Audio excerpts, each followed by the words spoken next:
not going to be a huge surprise like what we're going to be doing, right? So if you're all feeling ready, you should all have a nice sourdough starter. This is the one we've been building together, and you'll see that I got lots of nice bubbles in here. You can smell it, so you have to trust me when I say that it smells nice. How is yours smelling? Thumbs up for a good smell, thumbs down for bad smell. And let's see what you guys are thinking about your sourdough starters. And also let me know if this is no bubbles whatsoever. Huh?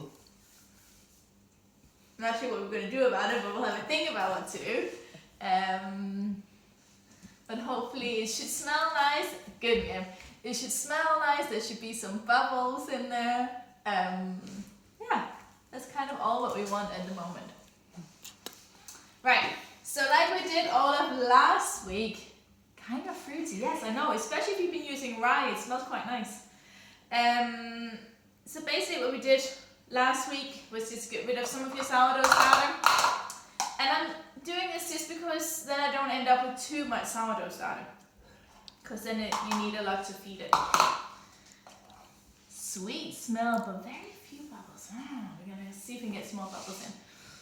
Right, so once you've gotten rid of half of it, you're going to refresh it. And I'm pretty sure I said 40 grams of water. So add 40 grams in. And then stir that up a bit. Bubbles, good, good, good.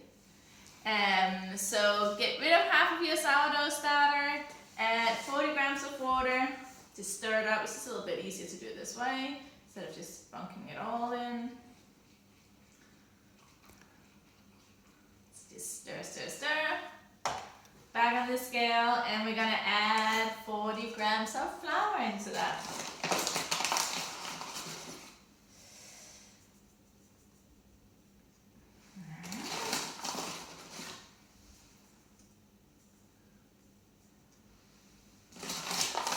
Using my rye flour again. So whatever starter you've been using, you're just going to keep feeding with the same type of flour.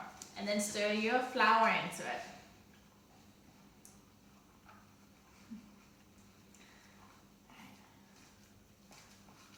So this is just, the reason we're doing this tonight is because tomorrow we are all going to be baking together.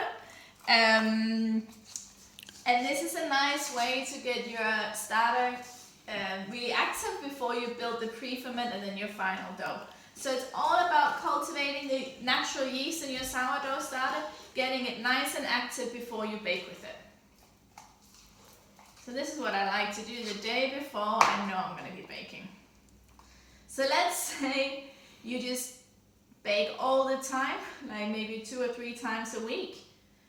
That means you have your sourdough starter going, and that way you don't really have to like refresh it the night before because you're constantly refreshing it for baking. But this is like a good thing to do if you're baking maybe just once a week or like once every 2 weeks or something like that. Then it's quite nice to refresh it the night before. So, pretty straightforward. It's the same thing we did all of last week. Quick recap, get rid of half of your sourdough starter. Refresh with 40 grams of water, 40 grams of flour, leave it overnight, add your kitchen counter so it's nice and coolly warmish. It's about 18 degrees in here, which is fine. If you live in a very hot climate and your kitchen is more than probably like 22, 24 degrees, I would probably put it somewhere cooler if you can. Otherwise, if I bought a starter and it's 40 grams, what? So if you only have 40 grams of starter, you can just leave it in there. That's fine. Don't get rid of half of it. That's fine. Hey Sky! If you don't have a huge amount, just don't worry about getting rid of half of it. It's more if you're keeping 100 or 200 grams, it's just a bit annoying building a lot of starter because then you need to refresh it with quite a lot of flour. And even though if it seems wasteful to throw half of it away now, it's a lot more wasteful to do in a few days when you have a lot of starter you don't know what to use it for. Yeah. No, Miriam, leave it out of room temperature. Leave all your sourdough starters, unless you're in a super duper hot climate, leave it out overnight on your kitchen counter. and we're gonna work with it tomorrow morning at 8:30. So quite early, crazy. I'm gonna set an alarm for Sunday morning. So 8:30 we're gonna meet here. It's only gonna take about 10 minutes tomorrow morning. We're just building the pre-ferment for the dough, and then we're gonna get kneading around at 1:30 tomorrow afternoon after lunch. Right, so refresh your starter. Can I leave this guy start in my fridge for next? You could, yeah.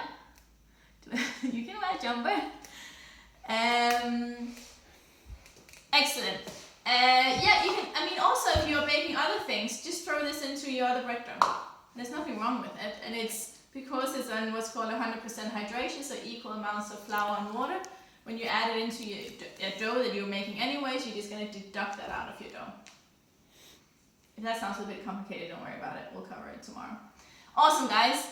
I will see you tomorrow early at 8:30, and we're gonna build the pre-ferment, which we're gonna be using for our final sourdough. Good night. Bye.